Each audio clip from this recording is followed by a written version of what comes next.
Šis mokomųjų vaizdo siužetų ciklas skirtas visiems mėgstantiems ir dar tik ketinantiems pamėgti slidinėti.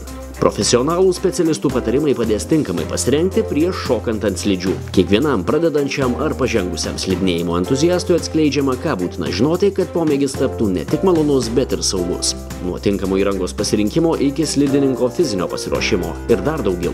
Aiškiai, paprastai ir suprantamai. Pasirengti slidinėjimo malonumams reikia ne tada, kai metas leistis nuo kalno, o daug anksčiau. Geriausia jau dabar. Tikslas mūsų išmokti pagrindiniai stovėsinoj. Keletą pratimų padarysim būtent pagrindiniai stovėsinai. Man padės Aleksandra. Reiškia, kojos lygiai greičiai slidės, kojos truputį keliuose sulenktos, pilvukas truputį į vidų paslėptas, kad nugara būtų truputį apvali. Rankas nuleidžiam ir truputį į priekį, ir sulenkiam alkūnėse lengvai. Galiukai turi būti lazdų prie kulniuko, tai va, pastuksenam čia. Taip, galvą nesukinėjam, galvą tiesiai, žiūrom į priekį. Ir pasiubuojam būtent ant batukų. Į priekį, ant liežuvių tų batų. Ir atsistojam tiesiai. Taip, čia yra pagrindinė stovėsina. Dabar pagrindinė stovėsina mes padarysim keletą nusileidimų. Ir pirmas pratimas bus mūsų, reiškia, lenkiam kelius ir spaudžiam liežuvius batų.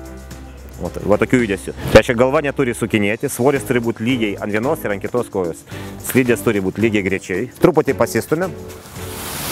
Ir spausdami į batukus, pasiubuodami, slystam į priekį. Žiūrom visą laiką į priekį. Taip, būtinai. Ir pasiubuojam taip. Kada mes atstatom priekinį galiu, čia vadinasi eglutė. Ir va taip žingsniukais lipam į viršų. Čia nugara tiesiai, nereikia lenktis į priekį. Atliksim dabar sekantį pratimuką. Svarbiausia vėlgi, atsistojame pagrindinę stovėseną. Dabar kol kas pakartosim vietoj tą pratimą. Reiškia, pasiekiam batus iš priekio ir vėlgi atsistojam pagrindinę stovėseną. Dabar prisėdam atgal, pasiekiam batus galinius. Ir vėlgi atsistojam pagrindinę stovėseną. Dabar šitą pratimą atliksim judant. Pažiūrėkite. Truputį pasistumėm, pasiekiam batus iš priekio, atsistojam pagrindiniai stovėsenoj. Dabar galus batukų pasiekėm. Vėl pagrindinę stovėseną atsistojam.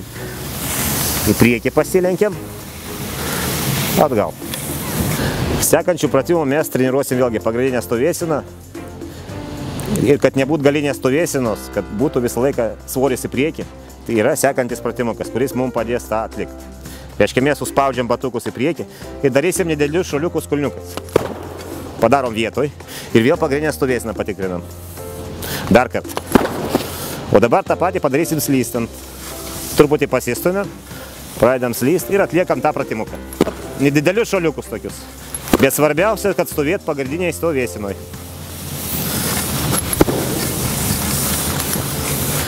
Sekančių pratimų mes treniruosim šovinį balansą. Kad mes nenukristum į vieną pusę ar į kitą.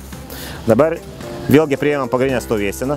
Kol kas mes vietoj atliksim tą pratimą. Pernešam svorį ant dešinės kojos. Truputį palengdami viršutinę dalį kūno į dešinę. Dabar kairė slidė pas mus laisva. Mes truputį pakeliam kulniuką ir pastatom. Ir vėl grįžtam pagrindinę stovėseną. Lygiai taip pat į kitą pusę pernešam svorį ir laisvą slidę pakeliam, paplojam. Dabar šitą pratimuką atliksim judant. Vėlgi greičio didelio nereikia, truputėlį. Pernešam svorį, paplojam su slide. Į kitą pusę pernešam.